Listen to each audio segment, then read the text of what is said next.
तो जो ऊपर का सोलर सिस्टम था वहां से आपको यहाँ पर दो वायर आ गया है। जैसा कि यहाँ पर आपको वायर का लेंथ जितना छोटा रखेंगे उतना ही आपको बिजली सबसे ज़्यादा मिलेगी। और अभी के टाइम में सोलर पैनल से कितना बिजली बनाता है, कई लोग जानना चाहते हैं कि हम जो जितने सोलर पैनल लगाए हैं, जैसे 440 वाट का 4 सोलर पैनल है, मीन्स कि ये 1600-1700 वाट का सोलर पैनल है, उसको हम कितना बिजली हमारे पास जनरेट हो पा रहा है। तो उसको देखने के लिए आप क्लैंप मीटर का यूज कर सकते हैं। और दूसरा, इन्वर्टर का डिस्प्ले में दिया हुआ रहता है कि यहाँ पर आपको सारा आउटपुट दिखाते रहेगा कि कितना ये सोलर पावर से जनरेट हो रहा है, क्या यहाँ पर घर में बिजली है या नहीं है। तो ये सब आज के टाइम में ये टेक्नोलॉजी आ गया है। कई लोग सोचते हैं कि हमें मैनुअली ऑन स्विच चेंज करना पड़ेगा। आज के टाइम में ऐसा नहीं है। जैसा कि यहाँ पर आप देख रहे हैं कि इस टाइप की इन्वर्टर में सेटिंग आ चुकी है।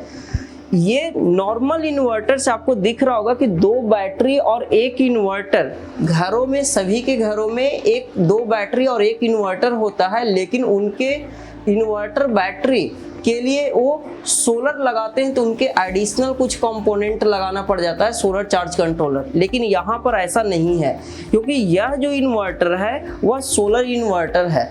सोलर इन्वर्टर में भी 2 टाइप का अवेलेबल है। ऑफ ग्रिड की हम बात करें तो MPPT and PWM based. Sir का जो सिलेक्शन है वो MPPT का है। इसके पीछे रीजन क्या है कि यहाँ पर आपको देख रहे हैं कि अभी एकदम चंडीगढ़ में धूप एकदम कड़ाके की धूप है। यहाँ पर यदि हम घर का लोड, यदि हम नॉर्मल घर की लोड की बात करें, कूलर, पंखा, लाइट, टीवी, फ्रिज, तो इसकी जो पावर कंजम्पशन होती है ज़्यादातर 300 से 400 वाट की होती है। लेकिन जो सोलर से जो जनरेट होगा वो लगभग 1500 वाट इस टाइप का जनरेशन करेगा। तो यहाँ पर क्या होता है कि आपकी बैटरी चार्ज हो जाएगी और चार्ज होने के बाद जो एक्स्ट्रा बिजली होगा वो आपके घर के लोड को चलाएगा। तो यहाँ पर इस चीज़ का, इस MPPT का बेनिफिट्स होता है।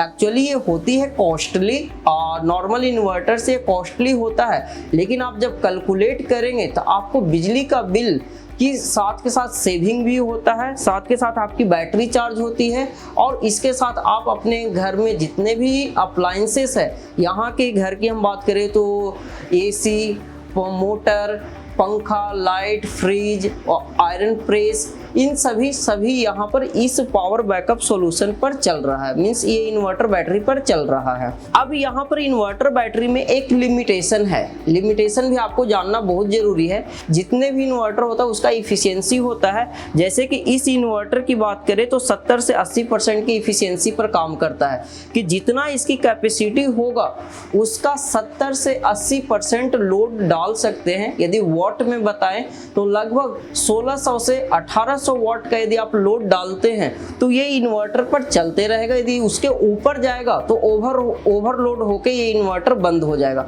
तो उस केस में आपको एक चीज का इस पर ध्यान रखना पड़ेगा। लेकिन आप अपने घर की जरूरत के हिसाब से बात करें तो यह इन्वर्टर बैटरी और जो सोलर पैनल यहाँ लगा हुआ है दैट इज सफिशिएंट।